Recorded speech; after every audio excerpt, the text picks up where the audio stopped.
Welcome back to the Shivering Mouse. I'm so glad to see you here today. We're going to continue along with The Last Battle by C.S. Lewis. It's the final book in the Chronicles of Narnia.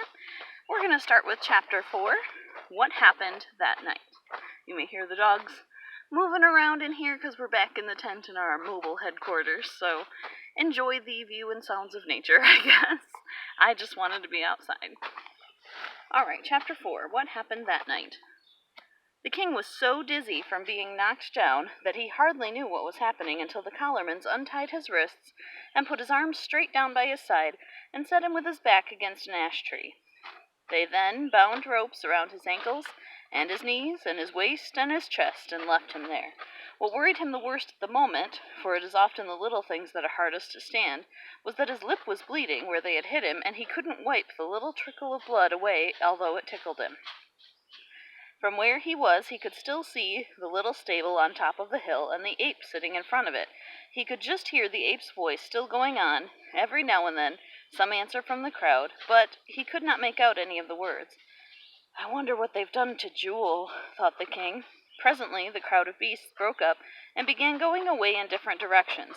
Some passed close to Tirian. They looked at him as if they were both frightened and sorry to see him tied up, but none of them spoke. Soon they had all gone, and there was a silence in the wood. Then hours and hours went past, and Tirian became first very thirsty, then very hungry, and as afternoon dragged on and turned into evening, he became very cold too. His back was very sore. The sun went down, and it began to be twilight. Then, when it was almost dark, Tirian heard a light pitter-patter of feet, and saw some small creatures coming towards him. The three on the left were mice, and there was a rabbit in the middle. On the right were two moles. Both of these were carrying little bags on their back, which gave them a curious look in the dark, so that at first he wondered what kind of beasts they were. Then, in a moment, they were all standing up on their hind legs, laying their cool paws on his knees and giving his knees snuffly little animal kisses. They could reach his knees because Narnian talking beasts of that sort are bigger than the dumb beasts of the same kind in England. "Lord King, dear Lord King," they said in their shrill little voices, "we're so sorry for you. We dare not untie you because Aslan might be angry with us, but we've brought you some supper." At once the first mouse climbed nimbly up till he was perched on the rope that bound Tirian's chest, and was wrinkling his blunt little nose just in front of Tirian's face. Then the second mouse climbed up and hung on just below the first mouse, and the other beasts on the ground began handing things up. "Drink, sire, and then you'll find you're able to eat," said the topmost mouse, and Tirian found that a little wooden cup was being held to his lips. It was only the size of an egg cup, so he had hardly tasted the wine in it before it was empty, but then the mouse passed it down, and the others refilled it, and it was passed up again, and Tirian emptied it in a second time. In this way they went on until he had had quite a good drink, which was all the better for coming in little doses, for that is more thirst-quenching than one long draught. "Here's cheese, sire," said the first mouse, "but not very much, for fear that it would make you too thirsty." And after the cheese they had fed him with oatcakes and fresh butter, and then some more wine. "Now, hand up the water," said the first mouse, "and I'll wash the king's face. There's blood on it." Then Tirian felt something like a tiny sponge dabbing his face, and it was most refreshing. "Little friends," said Tirian, "how can I thank you for all this?" You needn't," said the little voices. "What else could we do? We don't want any other king. We're your people. If it was only the ape and the collarmans who were against you, we would have fought till we were cut to pieces before we would have let them tie you up. We would indeed, but we can't go against Aslan." "Do you think it really is Aslan?" asked the king. "Oh, yes, said the rabbit. "He came out of the stable last night, and we all saw him." "What was he like?" said the king. "Like a terrible great lion, to be sure," said one of the mice. "Do you think it really is Aslan who's killing the wood nymphs and making you all slaves to the king of Calormen?" "Ah, that's bad, isn't it?" said the second mouse. "It would have been better if we had died before all this had begun. But there's no doubt about it.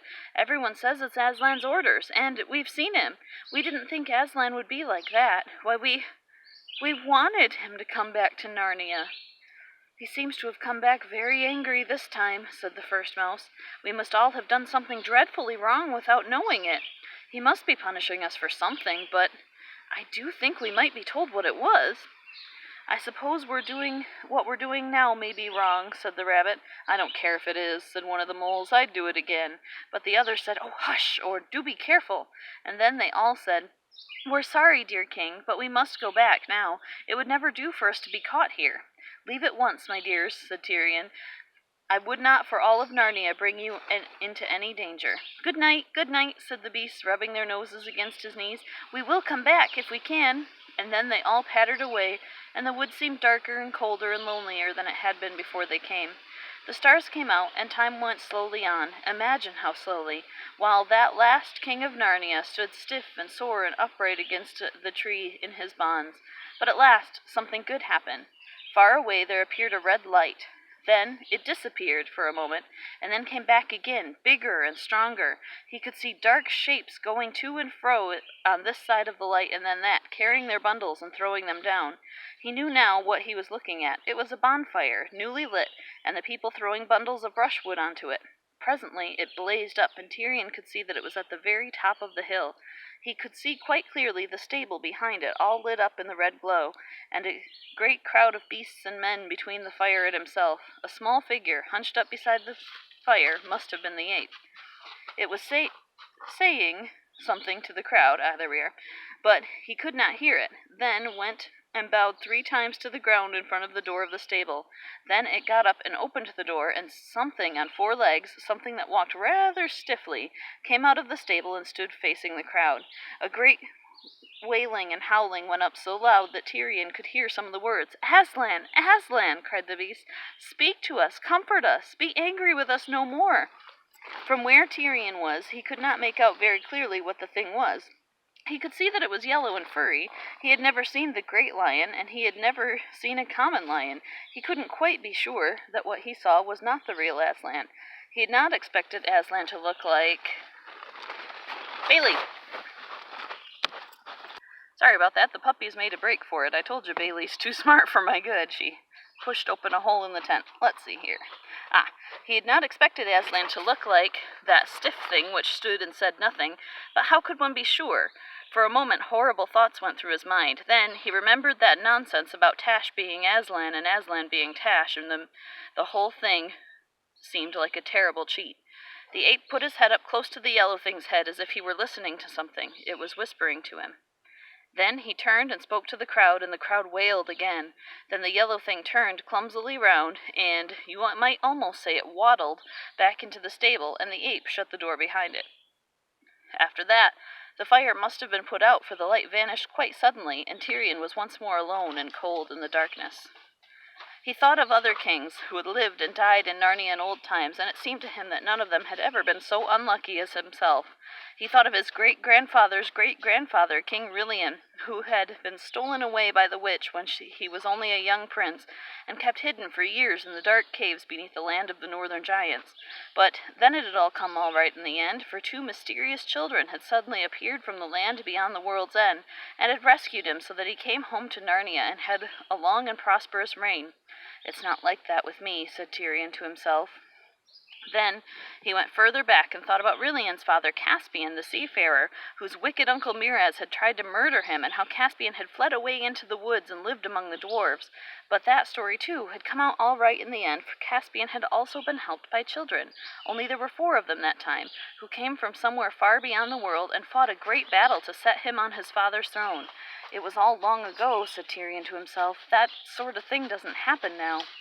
And then he remembered, for he had always been good at history when he was a boy, how those same 4 children who had helped Caspian had been in Narnia over 1,000 years before, and it was then that they had done the most remarkable thing of all.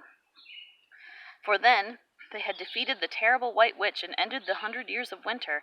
After that they reigned, all 4 of them together, at Paravel, till they were no longer children, but great kings and lovely queens, and their reign had been the golden age of Narnia, and Aslan had come to that story a lot. He had come into all the other stories, too, as Tirian now remembered. Aslan and children from another world, thought Tirian. They have always come when things were at their worst. If only they could now. And he called out, "Aslan, Aslan, come and help us now." But the darkness was cold, and quietness just kept the same. "Let me be killed," said the king. "I ask for nothing but myself, but come and save all of Narnia." and there was still no change in the night or the wood, but there began to be a kind of change inside of Tyrion. Without knowing why, he began to feel the faint hope. He felt somehow stronger. "Oh, Aslan," he whispered, "if you will not come yourself, at least send me the helpers from beyond the world, or let me call them. Let my voice carry beyond the world." Then, hardly knowing that he was doing it, he suddenly cried out with a great voice, "Children, friends of Narnia, quick, come to me, across the worlds I call you. I, Tyrion, King of Narnia, Lord of Cair Paravel, and Emperor of the Lone Islands." And immediately he was plunged into a dream. If it was a dream, more wild than any he had had in his life. He seemed to be standing in a lighted room where 7 people sat around a table. It looked as if they had just finished their meal. 2 of those people were very old, an old man with a white beard and an old woman whose wise, merry, twinkling eyes. He who sat at the right hand of the old man was hardly full-grown, certainly younger than Tyrion himself, but his face already had the look of a king and a warrior, and you could almost say the same of the other youth that sat to the right of the hand of the old woman. Facing Tyrion across the table sat a fair-haired girl, younger than either of these, and on either side of her a boy and a girl who were younger still. They were all dressed in what seemed to Tyrion to be the oddest of clothes. But he had no time to think about details like that, for instantly the youngest boy and both girls started to their feet. One of them gave a little scream. The old woman started and drew her breath in sharply. The old man must have had some sort of sudden movement too, for the wine-glass which stood at his right hand was swept off the table. Tyrion could hear the tinkling noise as it broke on the floor. Tyrion then realized that these people could see him. They were staring at him as if they saw a ghost, but he noticed that the king-like one who sat on the old man's right never moved, though he turned pale, except that he clenched his hand very tight. Then he said, "Speak. If you're not a phantom or a dream, you have a Narnian look about you, and we are 7 friends of Narnia." Tyrion was longing to speak, and he tried to cry out that he was Tyrion of Narnia and in great need of help, but he found, as I sometimes have found in dreams too, that his voice made no noise at all. The one who had already spoken to him rose to his feet. "Shadow or spirit or whatever you are," he said, fixing his eyes full on Tyrion, "if you're from Narnia, I charge you in the name of Aslan, speak to me. I am Peter, the High King." The room began to swim before Tyrion's eyes, and he heard the voices of all those 7 people speaking out at once, and all getting fainter every second. They were saying things like, "Look, it's fading, it's melting away, it's vanishing."